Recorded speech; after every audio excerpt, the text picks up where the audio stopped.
Jin wiped the sweat from his forehead as he walked through the cargo bay. Another boring night shift on the mining station. The same routine every day for 3 years now. Check the cargo, scan for problems, write the report, go to bed. Nothing ever happened out here in deep space. But tonight was different. As Jin turned the corner near the outer bay doors, his flashlight caught something that made him freeze.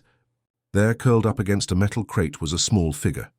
At first he thought it might be a crew member who had collapsed, but as he got closer, his heart started racing. This was no human. The creature was tiny, maybe the size of a 12-year-old child. Her skin was a pale blue color, almost like ice. Long silver hair covered most of her face. She wore strange clothes that looked like they were made from some kind of metallic fabric. But what scared Jin the most was how still she was. Jin knelt down beside her and gently touched her shoulder. Her skin was freezing cold, colder than the cargo bay itself.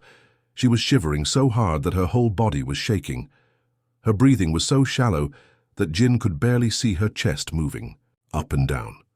"Hey," he whispered softly. "Can you hear me?"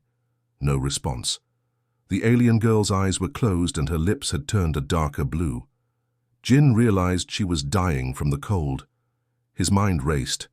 Station protocol was clear about this kind of situation. Any alien contact had to be reported immediately to security. They would take her to the medical bay, run tests, ask questions. The whole station would go into lockdown mode. His peaceful life would be turned upside down.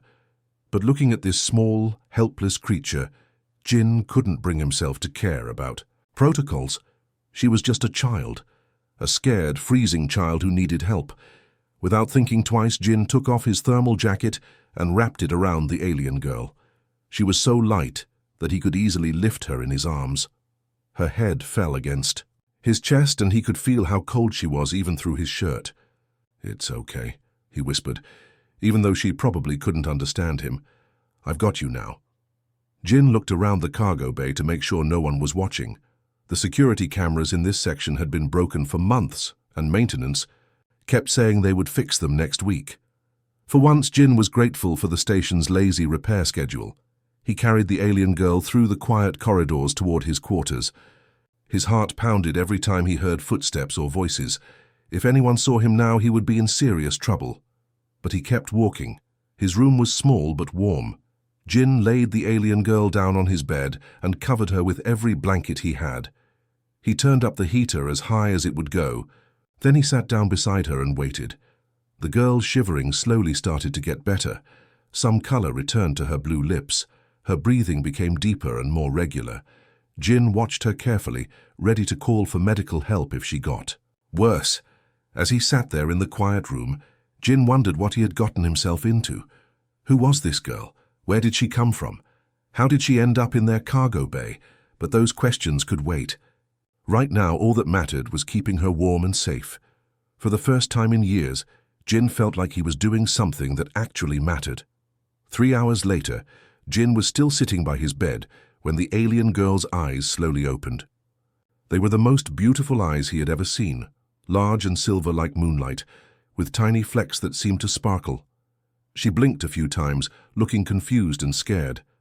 When she saw Jin watching her, she tried to sit up quickly, but fell back down with a soft gasp. She was still too weak. "Easy, easy," Jin said gently, holding up his hands to show he meant no harm. "You're safe now. I'm not going to hurt you." The girl stared at him with those incredible silver eyes. She opened her mouth and made a sound that was unlike anything Jin had ever heard. It wasn't really speaking. It was more like singing. The sounds flowed together like music, rising and falling in a pattern that was strangely beautiful. Jin had no idea what she was trying to say, but her tone sounded like a question. Maybe she was asking where she was or who he was. "My name is Jin," he said slowly, pointing to himself. "Jin." The girl tilted her head like a curious bird. She tried to copy the sound. "Jin?" she said in her musical voice. "Close enough," Jin smiled. "And you are?" She pointed to herself and made another series of musical sounds. It sounded something like Nari, but with extra notes that Jin couldn't quite copy. "Nari?" he tried. She nodded enthusiastically, which made Jin feel proud of himself.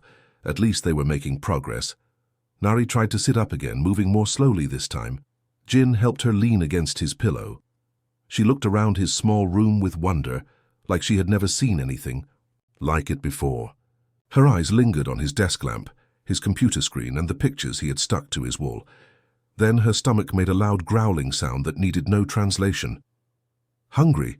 Jin asked, rubbing his own stomach. Nari nodded eagerly. Jin went to his small kitchen area and looked through his food supplies. He wasn't sure what aliens could eat safely, so he decided to start with something simple. He heated up some plain rice and brought it to her with a glass of water. Nari sniffed the food carefully before taking a small bite. Her face lit up with surprise, and she quickly ate several more spoonfuls. Jin was relieved that human food didn't seem to poison her. While she ate, Jin tried to figure out how to communicate better. He pointed to different objects around the room and said their names in Korean. Nari listened carefully and tried to repeat the words in her musical voice. Everything she said sounded like a song. "Water," Jin said, holding up the glass. "Water," Nari sang back. "Bed." Jin patted the mattress. "Bed," she replied, the musical notes making even simple words sound beautiful. They spent the next hour playing this naming game. Nari was a quick learner and seemed to enjoy it. She even started pointing to things herself and making questioning sounds, asking Jin to teach her more words. But Jin knew this peaceful moment couldn't last forever. His shift would end in a few hours, and other crew members would start moving around the station. Someone might hear Nari's unusual voice, or wonder why Jin was spending so much time in his room. Every few minutes, Jin would pause their lesson to listen at the door, making sure no security guards were walking by. His heart jumped every time. He heard footsteps in the corridor outside. Nari seemed to understand that they needed to stay quiet. When Jin put his finger to his lips, she nodded and whispered her words instead of singing them out loud. As she grew stronger, Jin could see intelligence and kindness in her silver eyes. Whatever had brought her to their station, he was glad he had chosen to help her instead of turning her over to security. Over the next 5 days, Jin's life completely changed. He would finish his work shifts as quickly as possible and rush back to his quarters where Nari was waiting. She was getting stronger each day, and her curiosity about everything around her was endless. Jin had given her some of his old clothes to wear, since her strange metallic outfit was torn and dirty. She looked funny in his oversized shirts and pants, but she seemed more comfortable. The blue color was slowly returning to her skin, and she moved around his small room with growing confidence. Communication was still difficult, but they were getting better at understanding each other. Jin had found some paper and pencils, and Nari turned out to be an amazing artist. Her drawings were so detailed and realistic that they looked almost like photographs. On the 3rd day, she drew something that made Jin's heart sink. It was a picture of a small spacecraft, sleek and beautiful but clearly broken. The ship was crashed into what looked like an asteroid, with pieces scattered everywhere. Smoke was rising from the wreckage. "Your ship?" Jin asked, pointing to the drawing. Nari nodded sadly and touched the picture. Then she drew another image, herself alone floating in space in some kind of emergency suit. She drew stars all around her, and Jin counted them. There were 28 stars. 28 days, he asked, holding up his fingers to show the number. Nari understood and nodded. She had been alone in space for almost a month before somehow making it to their mining station. Jin couldn't imagine how terrifying that must have been, but Nari surprised him by drawing more pictures. She showed him her home planet, a world covered in beautiful crystal cities that seemed to glow with their own light. She drew her family. Tall, graceful beings with the same silver eyes and blue skin. In the pictures, they looked happy together. Jin shared his own story through pictures too. He showed Nari photos on his tablet of Earth, with its blue oceans and green forests. He showed her pictures of Korean cities, of his family back home, of the foods he missed eating. Nari was fascinated by everything about Earth. She spent hours looking at pictures of animals, pointing at dogs and cats, and making questioning sounds. Jin taught her the Korean words for everything. "Dog," he would say, pointing to a picture. "Dogu," Nari would repeat in her musical voice, making even simple words sound like a lullaby. Their daily routine became comfortable and natural. Jin would bring her food from the station cafeteria, always choosing things that looked safe for her to eat. She loved fruits especially, and her face would light up whenever he brought her apples or oranges. In the evenings, they would sit together on his small couch, and Jin would teach her more Korean words. She was incredibly smart and remembered everything he taught her. Soon she could ask for things she needed and express basic feelings. "Jin good," she said one evening, patting his hand with her small blue fingers. "Nari happy." Those simple words made Jin feel warmer than he had in years. He realized that for the first time since coming to this lonely mining station, he actually looked forward to coming home each day. But keeping Nari hidden was becoming harder. She was naturally curious and wanted to explore beyond his small room. Sometimes Jin would catch her pressing her ear to the door, listening to the sounds of the station outside. He could see in her eyes that she wondered about the other humans who lived here. Jin had to constantly remind her to stay quiet when other crew members walked by in the corridor. A few times, people had knocked on his door, asking if everything was okay, probably wondering why he was spending so much time alone in his room. "Soon," he would tell Nari, though he wasn't sure what he meant by that. Soon what? He couldn't hide her forever, but he also couldn't bear the thought of losing his new friend. On the 7th day, Jin noticed something strange happening in his room. It started small, little things that he almost missed at first. His tablet, which usually took hours to charge, was suddenly reaching full battery in just 30 minutes. The screen was brighter and clearer than it had ever been. Jin thought maybe the device was finally working properly after months of problems. Then he noticed his desk lamp. The old bulb had been flickering for weeks, barely giving off enough light to read by. But now it glowed with a steady, warm brightness that filled the entire room. Jin checked the bulb. It was the same old one, but somehow it was working perfectly. His coffee maker, which had been making terrible coffee for months, suddenly started producing the best brew Jin had ever tasted. The water heated to the exact right temperature, and the brewing time was perfect every time. At first, Jin thought he was just having a lucky week. Maybe the station's power systems were finally running better. But then he started paying closer attention to when these improvements happened. Every morning when he left for work, his electronics were normal, slow, dim, unreliable. But when he came back to his room where Nari was waiting, everything worked like magic. The connection was impossible to ignore. "Nari," Jin said one evening, pointing to his tablet which was charging impossibly fast. "How is this happening?" Nari looked confused by his question. She glanced at the tablet, then back at Jin, tilting her head like she didn't understand what was strange about it. Jin tried a different approach. He unplugged his desk lamp and plugged it into a different outlet. Across the room, far from where Nari was sitting, the light became dim and flickered like before. Then he moved the lamp closer to Nari. As soon as it was within a few feet of her, the light brightened and steadied. Nari watched this experiment with growing alarm. Her silver eyes widened, and she pressed herself back against the wall. "It's okay," Jin said quickly, seeing her fear. "You're not in trouble, I just want to understand."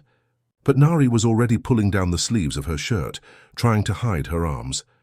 Jin had never seen her look so scared. "Nari, please," Jin said gently. "Show me." After a long moment, Nari slowly rolled up her sleeves. Jin's breath caught in his throat. Her blue skin was covered in intricate patterns that looked like electronic circuits, but they were alive.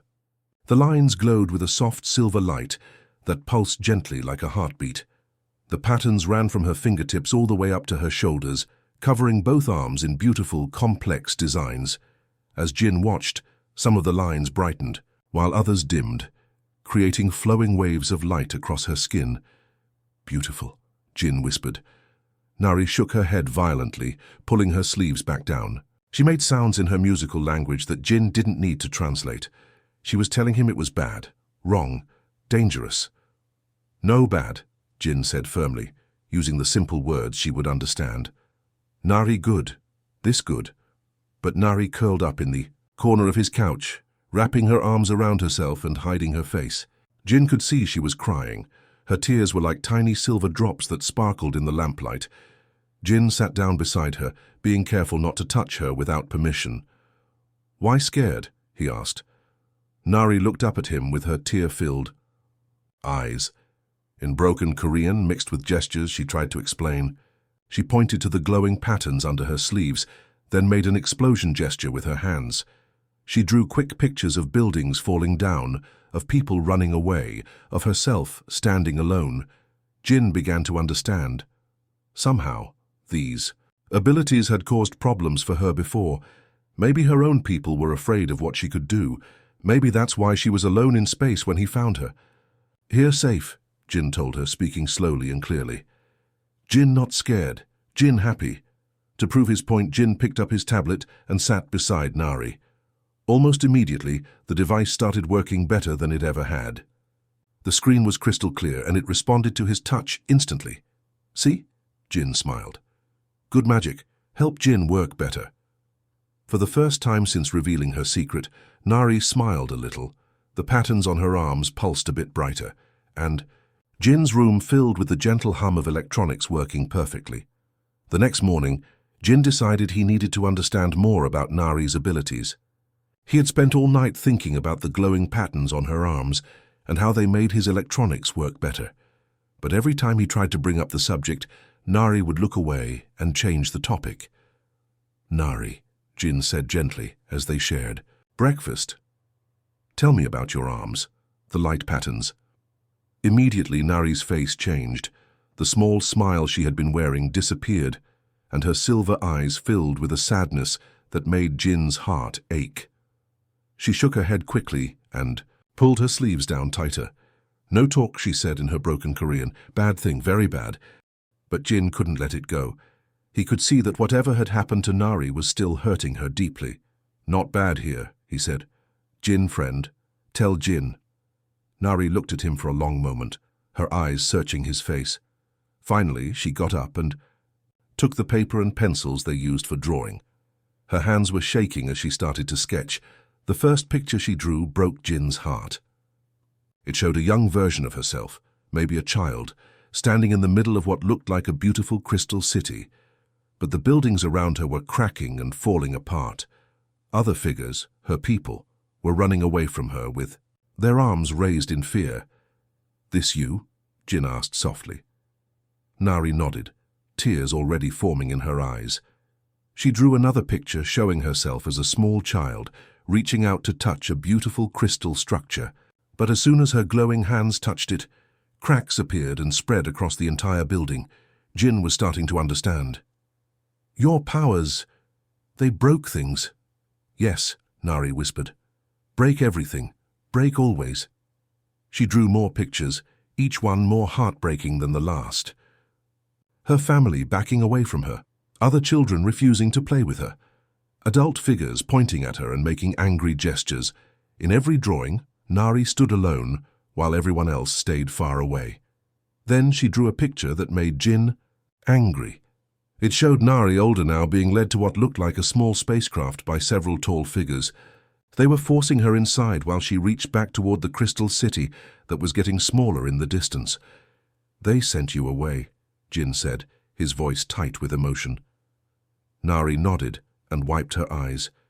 She drew one final picture. Herself, floating alone in the darkness of space with no stars, no planets, just emptiness in every direction. "How long?" Jin asked. "How long alone in space?" Nari held up her fingers several times, trying to show him numbers. From what Jin could understand, she had been exiled for over 2 years before her ship finally crashed, and she ended up on his station. 2 years alone, Jin said, feeling sick. "They left you alone for 2 years. Dangerous," Nari said, using a word Jin had taught her. She pointed to herself. "I dangerous, break things, hurt people."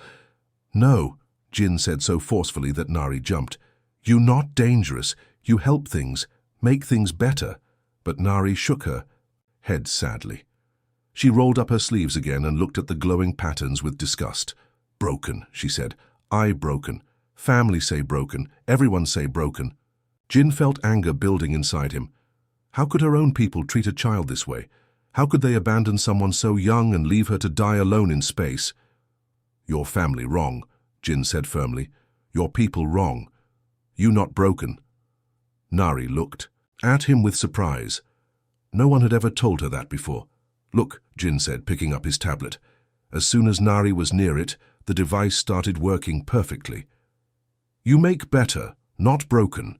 You fix things, not break things." He showed her how his lamp glowed brighter, how his coffee maker worked perfectly, how everything in his room ran smoother when she was there. See? Not dangerous, helpful, special. For the first time since sharing her story, Nari smiled a little, but Jin could see that years of being told she was dangerous and broken had left deep scars. It would take time for her to believe that she was actually a gift, not a curse. "Jin really think not broken?" she asked in a small voice. "Jin know not broken," he replied. "Jin know Nari special. Jin know Nari good." 2 days later, something incredible happened that changed everything Jin thought he knew about Nari and her abilities.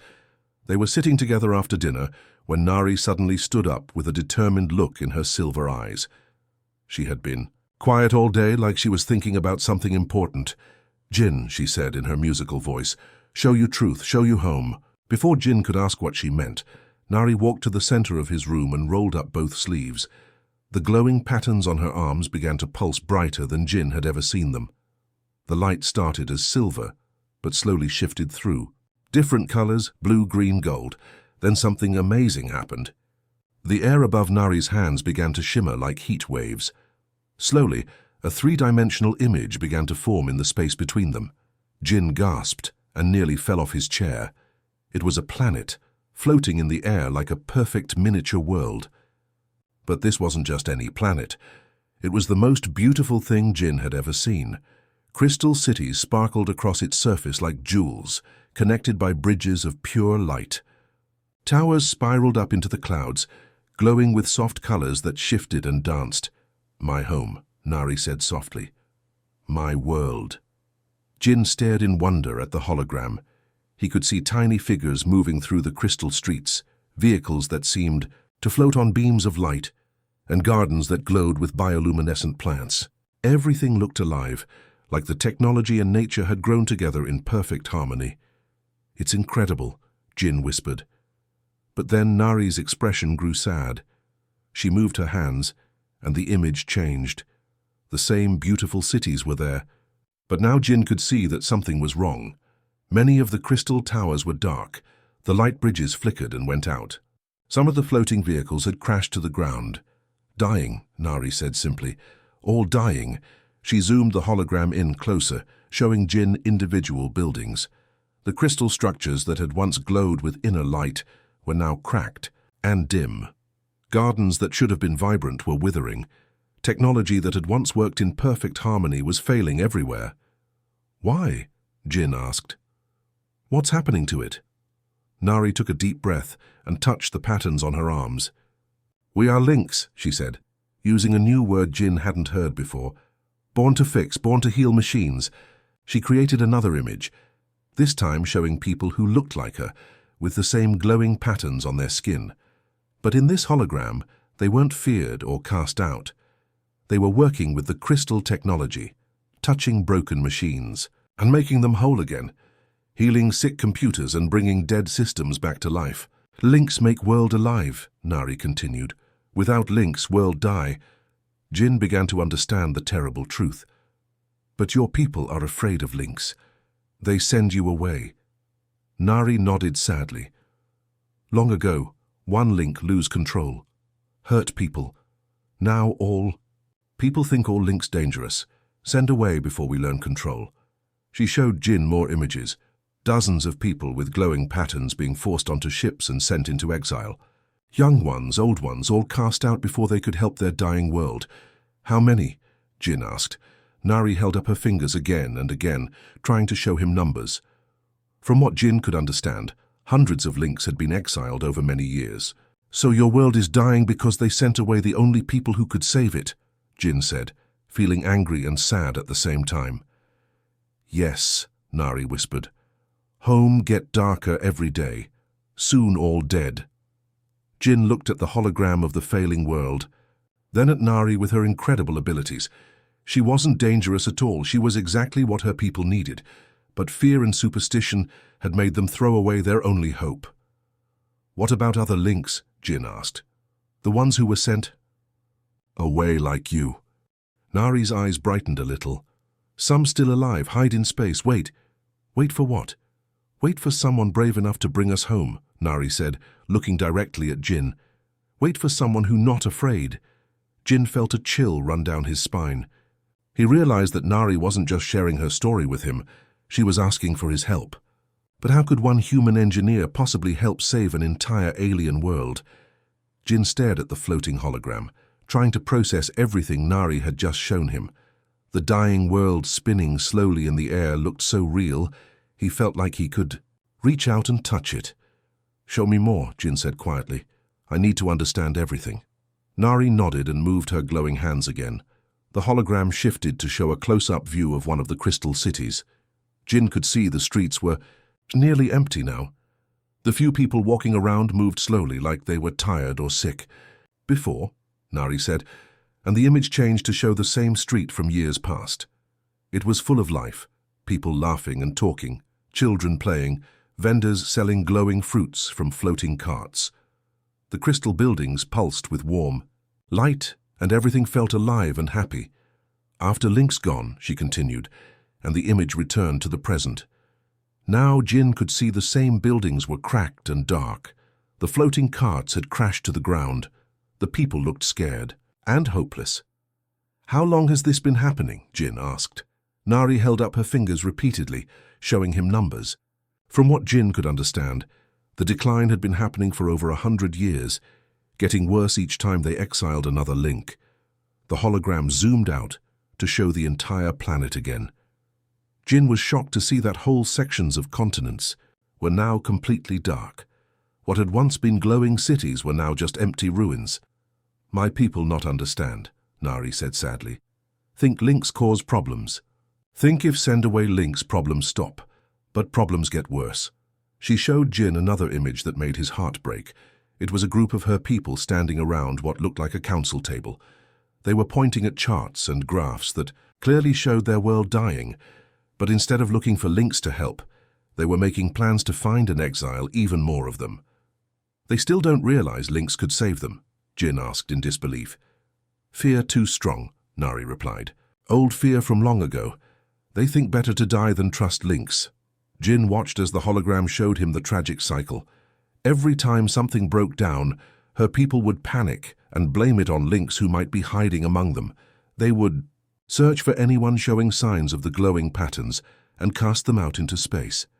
Then their technology would fail even more, making them even more afraid. And what about the links who were sent away? Jin asked. Where do they go? Nari's expression grew hopeful for the first time. She changed the hologram to show various locations in space, hidden asteroids, abandoned space stations, small planets, where nothing grew. We find each other, she said. Links call to links, we make safe places, we wait. The image showed Jin something amazing. In these hidden refuges, the exiled links had created their own small communities. They had taken broken technology and made it work again. Old ships became beautiful homes. Dead satellites became gardens that glowed with life. Abandoned mining stations were transformed into crystal palaces that rivaled anything on their home world. You made all this? Jin asked in wonder. Links. Together strong, Nari said proudly. Alone we small. Together we can fix anything. But then her face grew sad again. But home still dying. Family still dying. We want help, but they not let us come back. Jin counted the communities he could see in the hologram. There were dozens of them scattered across space, each one home to groups of exiled links. If Nari was right, there might be hundreds of her. People out there. Exactly the number needed to save their dying world. Why don't you just go back? Jin asked. All of you together. Nari shook her head. They shoot us. Think we come to destroy. They have weapons, ships. We only have hands. That heal. Jin finally understood the full tragedy. An entire civilization was slowly dying because they were too afraid to accept help from the only people who could save them. Meanwhile, those same people were living in exile, desperately wanting to save their families, but unable to get close. Enough to help. There must be a way, Jin said firmly. There has to be something we can do. Nari looked at him with surprise. We? Yes, we, Jin said, feeling a determination he had never felt before. "I may not have glowing hands, but I'm not afraid of lynx. Maybe that's exactly what your people need to see." The next morning, Jin woke up to the sound of emergency alarms echoing through the mining station. Red lights flashed in the corridors, and he could hear crew members running and shouting to each other. "Unknown vessel approaching," came the announcement over the station's communication system. "All personnel report to stations. This is not a drill." Jin's blood ran cold. He looked at Nari, who was sitting up in bed with terror in her silver eyes. She had gone completely pale, and the glowing patterns on her arms were flickering wildly. "What's wrong?" Jin asked, though he already feared he knew the answer. Nari jumped out of bed and pressed her ear to the wall, listening intently. Her face grew more frightened by the second. Then she made a sound Jin had never heard from her before, a low musical wail that sounded like pure grief. "Hunters," she whispered in Korean, her voice shaking. "They found me." Jin felt his heart drop into his stomach. "Are you sure?" Nari nodded, tears streaming down her face. She quickly moved to his small window and peered out into space. In the distance, Jin could see a sleek, dark ship that definitely wasn't human-made. It was moving toward their station with purpose. "How did they find you?" Jin asked. "The hologram," Nari said, hitting herself on the forehead. "Too much power, they follow power signal." Jin realized that when Nari had created that beautiful hologram to show him her world, she had probably sent out some kind of energy signature that her people could track. Now they had found her. Over the station's intercom, Jin heard his supervisor's voice. "The approaching vessel is not responding to our communications. All mining operations are suspended. Security teams to the docking bays." Jin grabbed his work tablet and quickly accessed the station's sensor data. What he saw made his hands shake. The alien ship was heavily armed and much more advanced than anything humans had. If they wanted to take Nari by force, there wasn't much the mining station could do to stop them. "What do they want?" Jin asked, though he already knew. "Take me away," Nari said, her voice barely above a whisper. "Make sure I never come home, never help dying world." "We won't let them," Jin said firmly, but Nari shook her head. She was already putting on the old clothes Jin had found for her, preparing to leave. "Have to go. If I not go, they hurt station, hurt Jin's people." "No," Jin said, grabbing her arm gently. "There has to be another way." Nari looked at him with those beautiful silver eyes, now filled with hopeless sadness. "Jin, good person. Best person. But hunters strong. Have big weapons. Your station have nothing." Jin looked at his tablet again. The alien ship was now close enough that he could make out details. It looked like it was built for war, not exploration. Whoever was on that ship, they weren't coming to negotiate. "Listen to me," Jin said, kneeling down so he was at Nari's eye level. "You saved my life too, you know. Before you came here, I was just existing, going through the motions. You gave me purpose." "Jin lived good life without Nari," she said. "But..." Her voice was shaking. "No," Jin said firmly. "Not good life. Empty life. You showed me what it means to care about someone again, what it means to fight for something important." The station shook slightly as the alien ship came closer. Jin could hear his crewmates running around outside, probably preparing weapons that would be useless against such advanced technology. "They will hurt people," Nari said, pointing toward the door. "I go now. They leave station alone." She was probably right. If Nari surrendered herself, the hunters would likely take her and leave without harming anyone else. It was the logical choice, the safe choice. But Jin had never felt less logical in his life. "What if we run?" he asked suddenly. Nari stared at him. "Run where?" "To the other links. You said they have hidden places. We could steal a ship, get away before the hunters dock." "Too dangerous," Nari said. "Jin could die." "I could die anyway," Jin replied. "We all could. But at least if we run, there's a chance we could do something important. A chance we could save your world." For a moment, hope flickered in Nari's eyes. But then she shook her head. "Jin have good life here, safe life." "Safe isn't living," Jin said, "and help me steal a ship." Jin made his decision in that moment, and it felt like the first real choice he had made in years. "We're leaving," he said. standing up and grabbing his emergency bag. "Right now." "Jin, no," Nari protested, but he could see hope fighting with fear in her silver eyes. "Listen to me," Jin said, pulling on his work boots. "I've spent 3 years on this station doing the same boring job every day. I was just waiting for my life to be over. But you changed that. You gave me something worth fighting for." The station shook again as the hunter ship moved closer. Through the intercom, Jin could hear his supervisor coordinating with security teams. They had maybe 10 minutes before the aliens docked. "Where do we go?" Nari asked, starting to believe this crazy plan might actually work. "You said the other. Links have hiding places. Do you know how to find them?" Nari nodded quickly. "I feel them, like music in space. Can follow the feeling." Jin grinned. "Then we're going to need a ship." He grabbed his work tablet and pulled up the station's docking bay schematics. There were several small transport vessels used for supply runs and emergency evacuations. Most of the crew would be focused on the main docking bay, where the hunter ship was approaching. The smaller bays might be unguarded. "Transport Bay C," Jin said, pointing to the screen. "There's a fast courier ship there. I've done maintenance on it. It's in good condition." "Jin know how to fly?" Nari asked. "Basic training," Jin replied. "Enough to get us away from here." They quickly gathered what little they needed. Jin grabbed some food, water, and his portable tools. Nari took nothing except the clothes she was wearing. Everything she owned was already destroyed when her ship crashed. The corridors were chaotic as they made their way toward Transport Bay C. Crew members ran past them carrying weapons and equipment, too focused on the approaching threat to pay attention to one engineer and his friend. Jin's heart pounded as they reached the transport bay. Just as he had hoped, it was empty. All security personnel had been called to the main docking areas. The courier ship was small but fast, designed for quick trips between stations. Jin had worked on its engines just last week, so he knew it was in perfect condition. "Can you help with the ship's systems?" Jin asked as they climbed aboard. Nari rolled up her sleeves, and the glowing patterns on her arms pulsed brighter. As soon as she touched the ship's control panel, the entire vessel hummed to life with an energy Jin had never felt before. Every system came online instantly, running smoother than the day it was built. "Ready," Nari said with a small smile. Jin started the launch sequence, his hands shaking with adrenaline. On his scanner, he could see the hunter ship had now docked with the main station. They were out of time. "Launching now," Jin announced to no one in particular. The courier ship shot out of the transport bay like a bullet.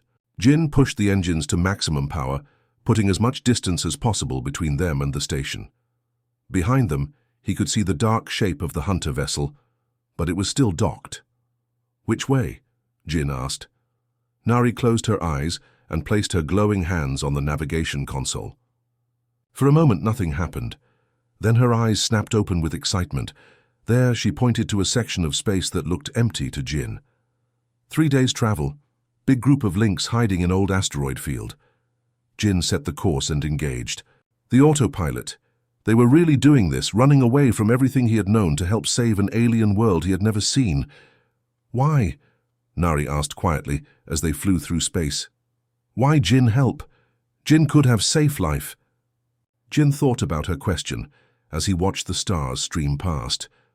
"Because sometimes being human isn't about being safe," he said finally. "Sometimes it's about choosing hope when everyone else chooses fear. Your people are afraid of links, so they're all going to die. I'd rather be afraid and alive than safe and dead." Nari smiled and took his hand. Her blue skin was warm now, and the patterns on her arms glowed with steady, peaceful light. "Maybe humans and links not so different," she said. "Maybe not," Jin agreed, looking out at the vast universe ahead of them.